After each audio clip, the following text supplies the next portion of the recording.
Good afternoon to everybody. I would like, first of all, to thank the Cyprus Institute for inviting me to present this subject to you. I'm very sorry that I haven't been able to attend the rest of the conference, which I understand touched upon very interesting topics, but I was abroad and I arrived about an hour and a half ago from a trip.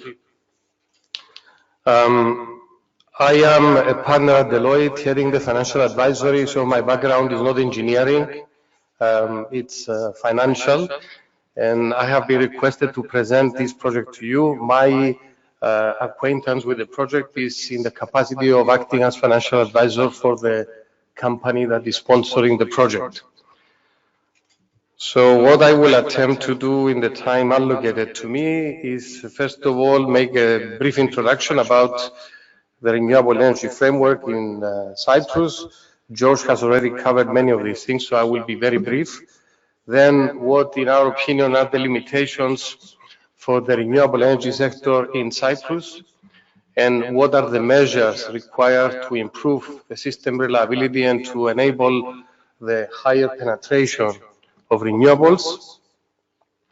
Then I will say very briefly a few words about the program, the NER 300, under which this project, the EOS Green Energy project, has been awarded a grant, and two other projects as well, which I will briefly mention. And then I will present the project itself. And at the end of my presentation, hopefully I will be able to show you the technology by using also a video. So you are all aware with the target set by the EU for 2020, 2030 and 2050. 2020, which is the next deadline, we have to achieve a 20% reduction in greenhouse gas emissions to cover the total energy consumption from renewables, increase energy efficiency by 20%, and also 10% share of the renewable in the transportation sector. Cyprus, however, of course, for 2030 and 2050, the targets are much higher and more promising, more optimistic. Cyprus, however, because of the problems we all know, it's an isolated market, an isolated grid. It is very difficult to achieve the 20% target, and as a result, in the action plan which the government set in 2010 in response to this request, we were allowed to have only 13% of the energy consumption coming from renewables.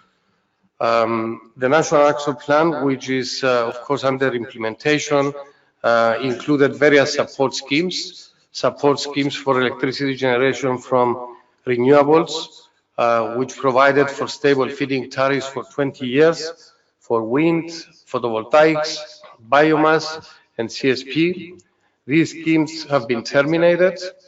Support schemes for heating and cooling from renewables and support schemes for energy conservation.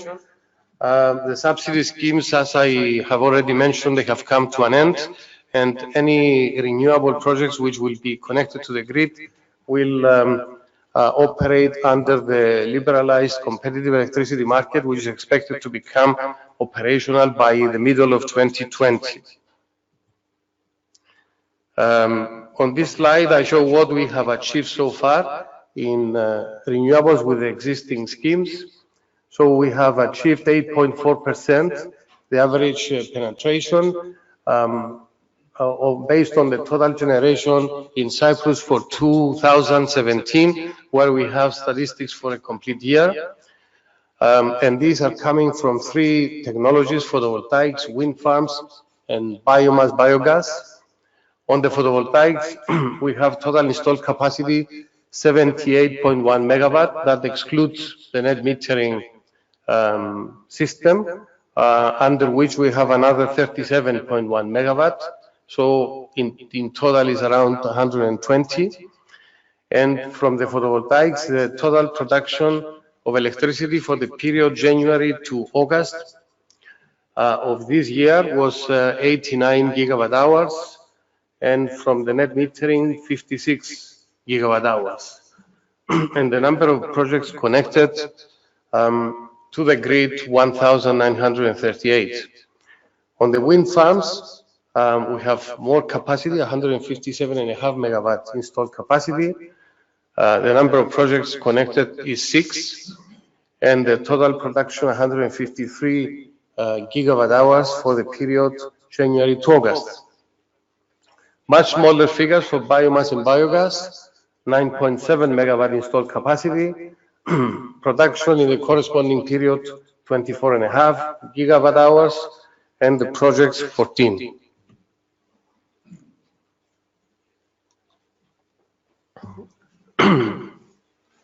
The national grid system in Cyprus has certain inherent and technical limitations which affect the penetration of renewables and the reliability of the energy system. Starting from factor number 1 is the lack of interconnection to the trans-European electricity networks. We cannot sell electricity when you have excess capacity to our neighbors, and we cannot buy from our neighbors, so we are isolated.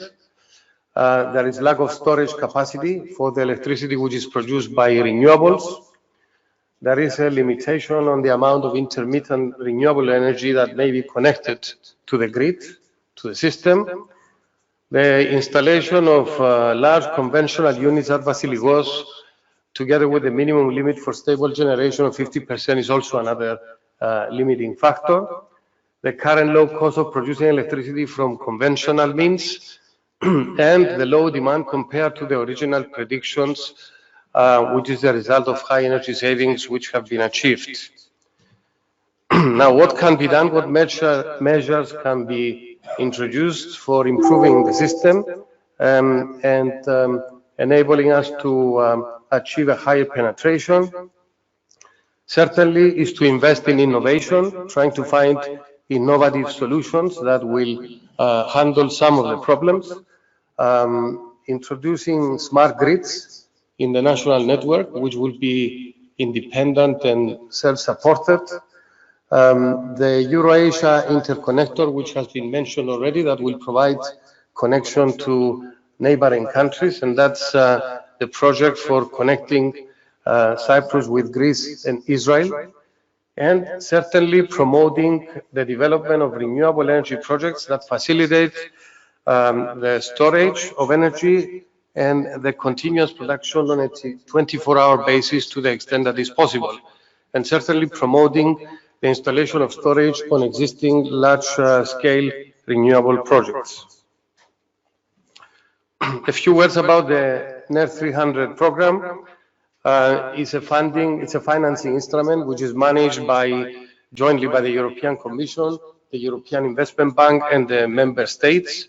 The funding is intended to accelerate the deployment of low-carbon energy across Europe and support the EU's medium and long-term climate goals. All 27 member states are encouraged to submit proposals when calls are available. We had already 2 calls so far, so that they can benefit from the funding that is available and support the development of carbon capture storage solutions and innovative renewable energy projects. 300 million allowances were contributed to the scheme, and out of this funding for the projects is coming.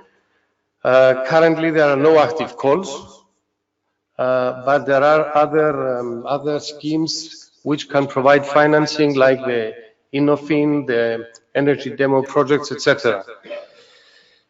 In Cyprus, we had so far 3 winning projects under the NER 300 program. The EOS power project, which is a 50.7 megawatt concentrated solar power plant using Sterling technology. That project was awarded a grant of around 46.5 million euros. However, the deadlines for its implementation are getting very close, and I'm not sure how it's progressing. The EOS Green Energy project, which is the one I will present to you, this one is a 50 megawatt project, is using innovative Australian technology. It's a solar thermal power plant. I will explain in more detail the technology later, and this project has been approved to receive around 60.2 million euros from the NER 300 funding program. And the third one is a Green Plus, is a smart grid project for the mountainous areas of Troodos. The sponsor for this project is the Electricity Authority of Cyprus, and the award decision gives to this project 11.1 million euros from the program. The EOS Green Energy Project. On this slide, you can see a picture which explains the technology is very, very simple. We have a tower with 24-meter height with a block of graphite at the top of this tower, which is the solar thermal receiving block. And around this tower, we have mirrors, which are laid out in semicircular arrays. For every module of this system, you need around the tower between 100 and 120 mirrors. On this slide, you can probably see more details. So what happens? The mirrors concentrate the solar radiation to the lower point of the block of graphite. The graphite gets overheated, develops temperatures between 600 and 800 centigrade. Fresh water is circulated through the block of graphite. It produces high pressure steam, which is led to a steam turbine generator, and electricity is produced. And then the steam is condensed and the water is recirculated in the system. As I explained, this is innovative technology coming from Australia. SolarStore is the key technology provider and is modular. The fact that it's modular gives it certain advantages. The first advantage is that if something goes wrong with certain of the modules, you have a number of other modules which can be connected and produce electricity. And also it gives you the ability to produce for long periods of time, because not all the modules have to be connected to the generator at the same time. Some modules are connected, they produce electricity, water is circulated. When the temperature in those modules goes down, then other modules are connected, which are already charged with power. The particular project, the 50 megawatt project, requires 300 modules. I think the rest has been explained already. It is capable of producing constant output at a stable frequency, and the project is expected to be the first of its kind in terms of size and type in the Mediterranean region. Some photographs from on the top right-hand side corner of the slide is the prototype in Australia, which I have visited as well.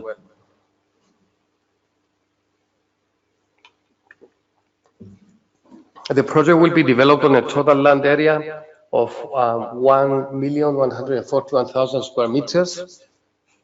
It's in the area of Alassa, which is located 10 kilometers northwest from Limassol.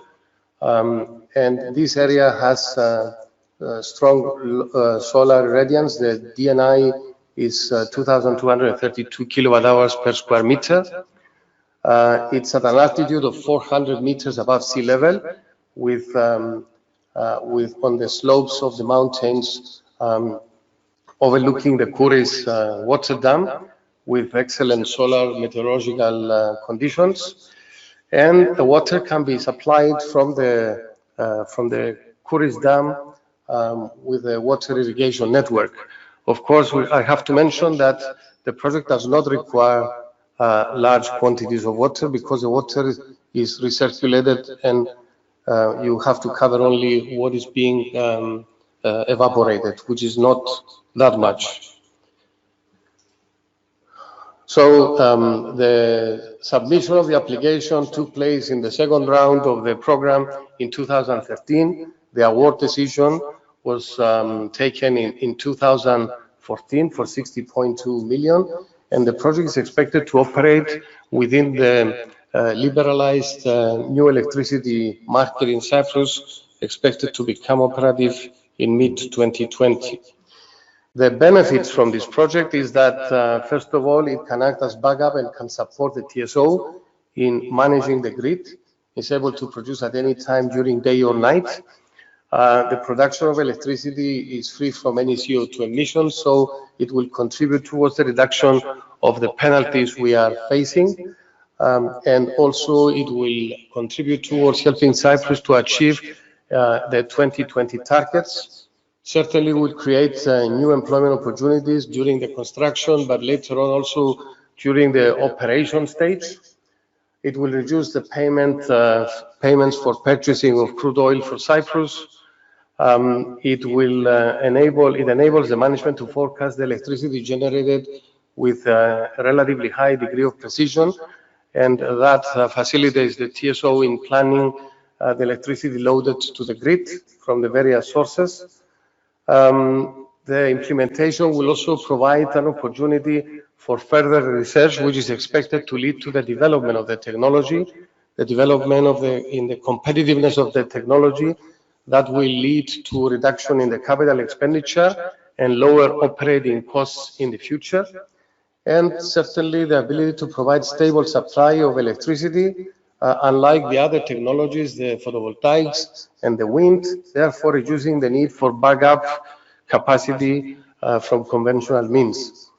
A few highlights, financial and performance highlights of the project. The total capital expenditure, which covers the acquisition of the energy storage modules, the heliostats, the steam turbine generator, and the construction of the project, is estimated to be 175 million euros. Out of this, the project has secured 60.2 million from the grant from the NER 300 program, and of this 60% will be upfront funding, which will be paid during the first 2 years of construction. The remaining 40% will be paid over to the project during the first 5 years of its operation. The estimated annual electricity output is 182 gigawatt hours, and as I mentioned already, the electricity price will be determined by the market.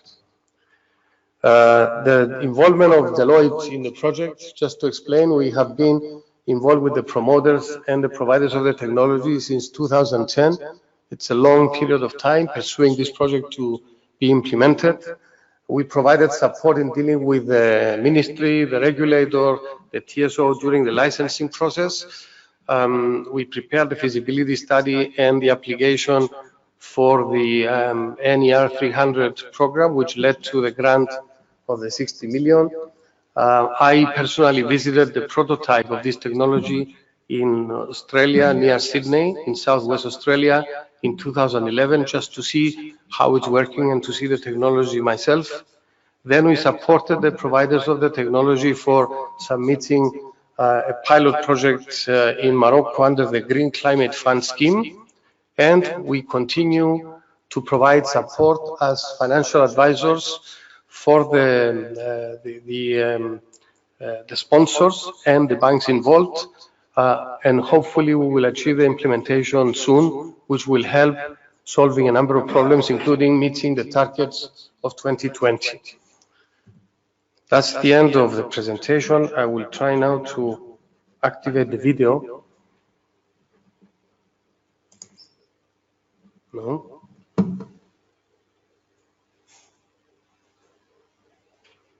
Can somebody help me with that?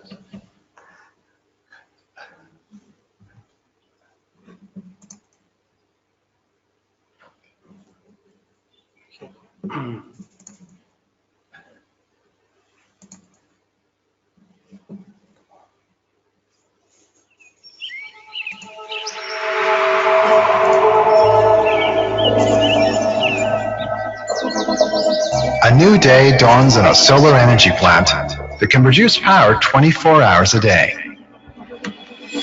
A weather station detects the sun's rays, and the plant's control system directs the specially curved toroidal tracking mirrors, called heliostats, to focus the sun's rays up into the solar thermal receivers, or STR, which are mounted on 24-meter high towers.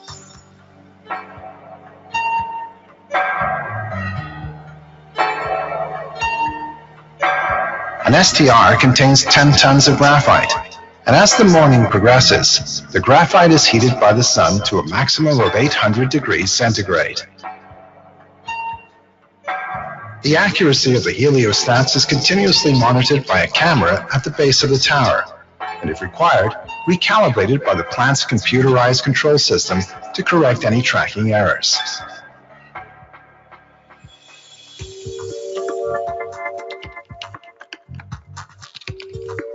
To produce electricity, purified water is pumped from a holding tank to the STRs.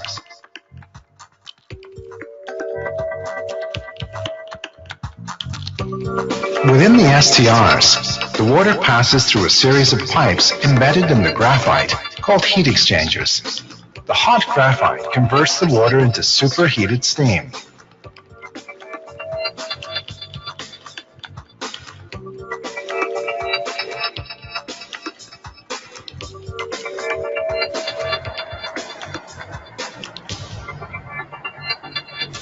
The steam is then directed to a turbine and electricity generated.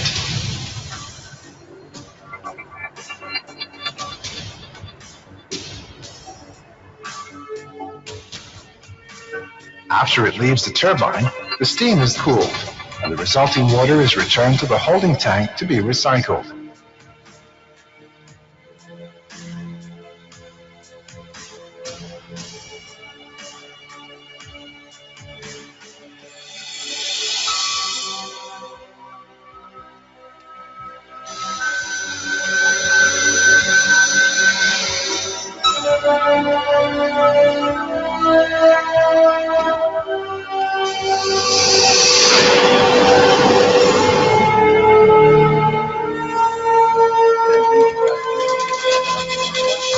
As the sun loses its heating capacity, the STR are sealed.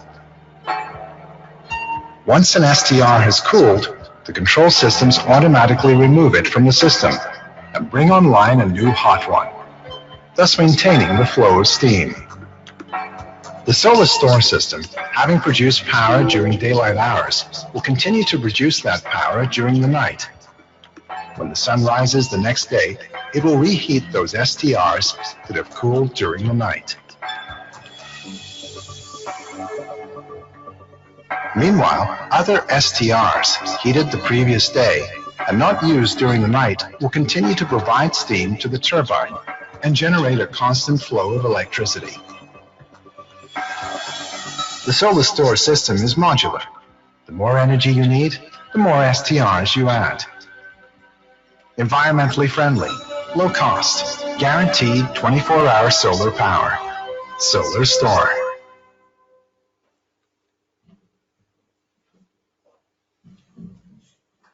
Thank you.